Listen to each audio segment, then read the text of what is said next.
another secret screening, which I did suspect would be Shelby Oaks, which is what it was. It was Shelby Oaks by Chris Stuckman, the YouTube reviewer who has done a feature debut, which did do a festival cut in 2024, but Neon acquired it and did whack in a good chunk of $1 million to do some reshoots and touch-ups to make it more fit for cinema exhibition, which it wasn't as touched up as I thought, actually. They just enhanced some scenes and gore and that. It's I liked it. First of all, I know this film's been getting some mixed reviews. You really liked it, right? Yes. Yes. So it's a blend of found footage and more like normal horror mix. So you know, documentary style. So yeah, it starts off found footage and then has a mockumentary feel. I like your favourite film, Lake Mungo, which is, you know, and it did have some vibes of that though. As much as it did have vibes of that at the beginning. Yeah, but Lake Mungo did it badly. Again, that's a popular film, Rachel. It's, you know, it's a respected movie, and there were some Blair Witch vibes and even Paranormal Activity. It generally had found footage vibes, and there is part found footage in it. Controversially, I got Serbian film vibes because she's looking at mini DV tapes trying to discover what happened, and that is literally an arc of a Serbian film, which it is that, and I really like that arc in that film, that he had memory lapse and was looking at the mini DV tapes trying to discover, which is what happens with the sister in Shelby Oaks, trying to discover what happened to her sister's fate through looking at mini DV tapes and going on that path. So there are similarities borrowed from these, and you know, it looks slick when it's in traditional horror movie mode and not found footage mode, which was obviously shot on the red. It looks pretty cinematic. The sound design, which I'm, you know, having extra support from the studio, the sound design's really good.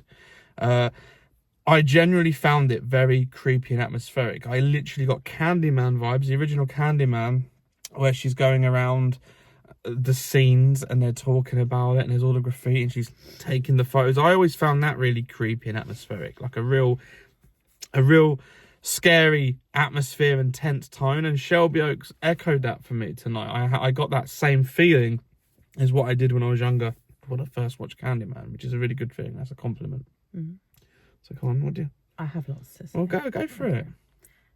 So I can be pretty harsh on film sometimes. If I don't like something, I don't like something, and I will pick it apart.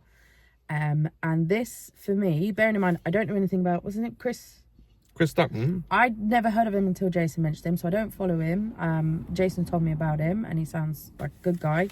I was thoroughly just enthralled by this film. I'm really funny about horror films. I don't scare easily. I am hard to please with certain things, especially when it comes to like demonology and witches rituals and things like that, because I do have a passion for that on the side as well. And I felt this was a really strong film. I really enjoyed the story. It was so intense and creepy in places. I mean, there were people absolutely crapping it in the cinema. They were terrified, jumping out their skin. I was loving that. I really liked the story, and the elements that it brought into it is giving me a little bit of Hereditary vibes in there with the ritual stuff. I got Hereditary vibes. And it was very dark, and it wasn't like gimmicky jump scares either. It genuinely was building such a tense vibe that you're kind of sitting there and you're like, you know, something might happen, but you're not sure, and you're so entranced by this film that it really does get you. And I thoroughly enjoyed it, and the design and the special effects and the sound, and it ticked a lot of boxes for me, and that is high praise coming from me, because when it comes to films like this, I can pull them apart, and I've really liked this film. I got Rosemary's Baby vibes from it as well, particularly towards the end. I think there was a lot of film references, and knowing Chris Stuckman, who's reviewed many films for many years, obviously he's a cinephile and a film lover, so I think you can see that, and that's lent its hand to it and it's come into play. And as I said, I thought the cinematography was pretty good. It's got some really good lighting. As I say, there are different elements to this film. There is the found footage side that does play throughout as a part of the story arc telling you it. But when it's in traditional filmmaking mode, there's some fantastic lighting, some well-crafted shots. I really did enjoy the cinematography on this film, mixed with some very good editing that was very enhanced by the sound design, and the sound design really stood out. It was a good big screen experience. You know, I really thought the sound made that extra more tense and atmospheric. It has a fairly decent score as well. The performances are pretty good. You know, I know people have negative things to say about it, but I think it's a pretty decent package, actually. And I think it's a very strong indie film. For a directional debut as well. I really feel it was a passion project that come together in such a neat little package. I would watch it again, and I would probably still find it very tense and atmospheric. If that was my directorial debut, I'd be very proud of that, to be honest with you. So, like, you know, I look forward to more from him. I wanted to see it. I'm glad it was that tonight, and I really thoroughly enjoyed it.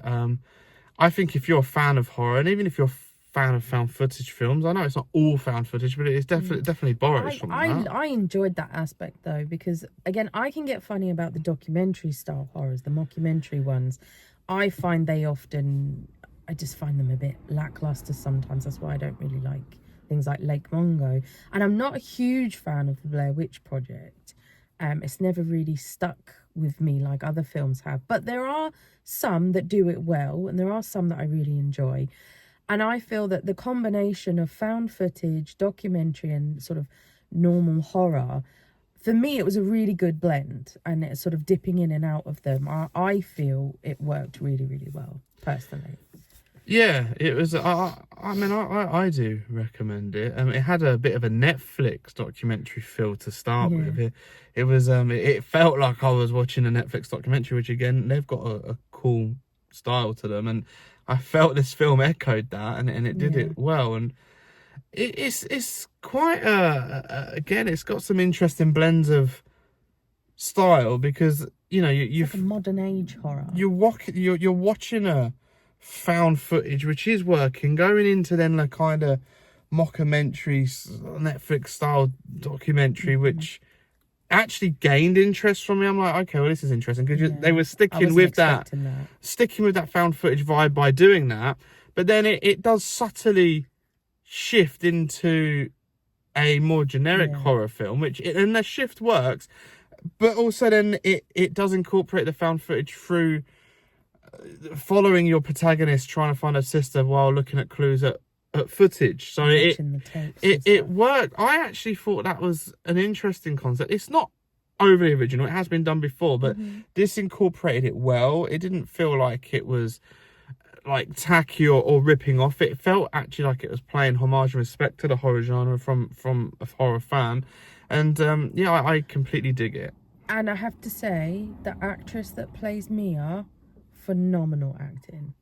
I really, she sold it for me as the sister. She wasn't too much, and she wasn't over the top, and I don't think she was a stereotypical dumb person in a horror film who makes stupid decisions. I feel like she really was an intelligent, brave woman. Like, you wouldn't catch me going out at night after seeing what she's seen and just going to like weird, creepy places. That's a no-no from me.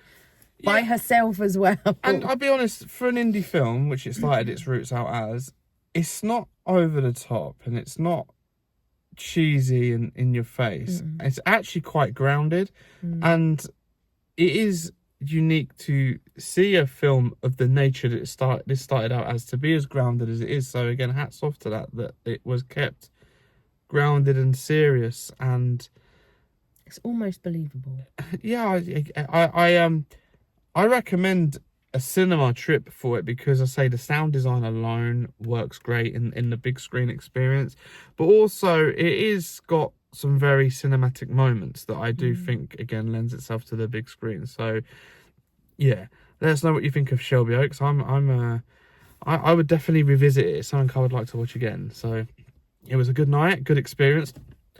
More great horror for October, and I'm super excited to revisit Freddy Krueger on the big screen, because this time last year we watched the original Nightmare on Elm Street at the cinema. I get to see the camp and one. Tomorrow we're back for Freddy's Revenge. So, Freddy's coming out film. and that was Shelby Oaks.